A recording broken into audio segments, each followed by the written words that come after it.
A minha oração é para que você esteja muito bem em Cristo Jesus. Atos dos Apóstolos, capítulo 11, versículos 19 a 21.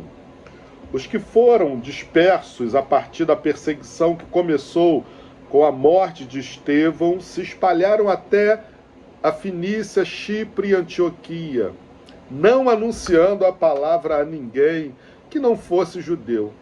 Alguns deles, porém, que eram de Chipre e de Cirene, e que foram até Antioquia, falavam também aos gregos, anunciando-lhes o evangelho do Senhor Jesus. A mão do Senhor estava com eles, e muitos crendo se converteram ao Senhor. A gente, a partir do tema da campanha de missões mundiais, no poder do Espírito, vamos completar a missão. A partir desse tema, a gente tirou um subtema para pensar nessa semana na nossa igreja. Por que a igreja evangeliza? E no domingo à noite a gente viu várias razões do porquê que a igreja evangeliza.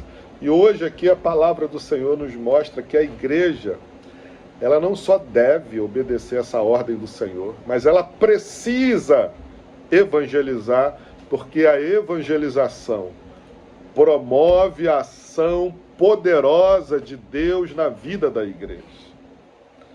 Aqui a gente aprende que a igreja de Jerusalém, que é para nós referência, e deve ser, ela é referência até nos seus erros que devem ser corrigidos.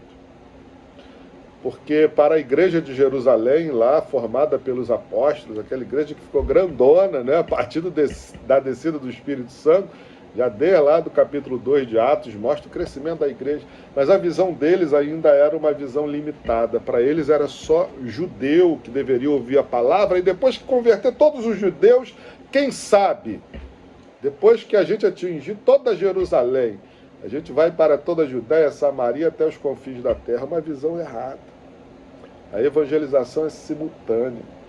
E é por isso que a gente participa da campanha de missões mundiais. A gente prega aqui, fazendo a nossa parte como igreja, como também a gente ora, a gente contribui financeiramente, por isso a campanha e o alvo da campanha.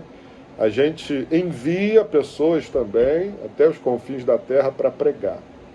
Porque, meu irmão e minha irmã, quando a igreja ela está comprometida com a evangelização, a gente evangeliza aqui, a gente promove missões. Quando a gente faz isso, a ação poderosa de Deus nas nossas vidas, na nossa família, no seio da nossa família, quando a gente leva a nossa família a ser uma família evangelizadora, na igreja do Senhor, quando a nossa igreja local é evangelizadora, o poder de Deus se manifesta.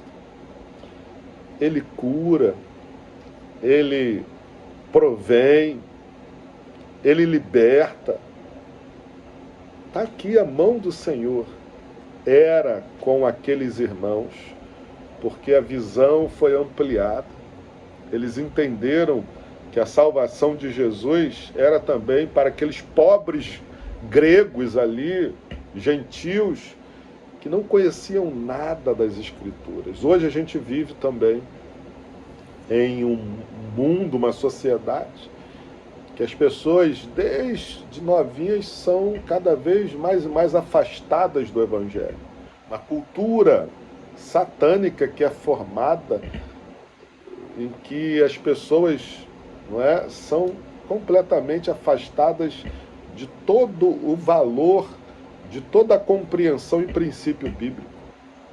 As próprias artes, hoje a internet, se a gente não souber usar, mas, apesar disso, quando a igreja evangeliza, o poder de Deus se manifesta. O Espírito Santo causa um impacto no coração do pecador.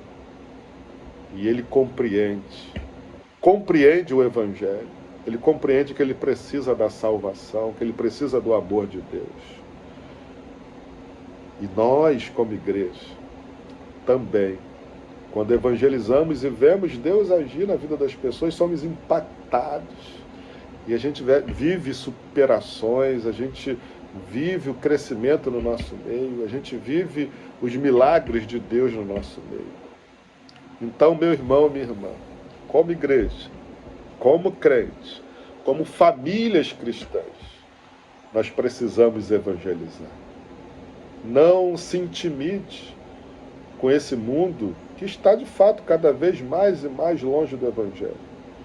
Mas as pessoas que estão lá no mundo precisam ser alcançadas pelo amor de Deus. Então vamos evangelizar e vamos promover a ação poderosa de Deus nesse mundo. Quero profetizar um dia como uma semana abençoados sobre a sua vida, em nome de Jesus. Amém e amém.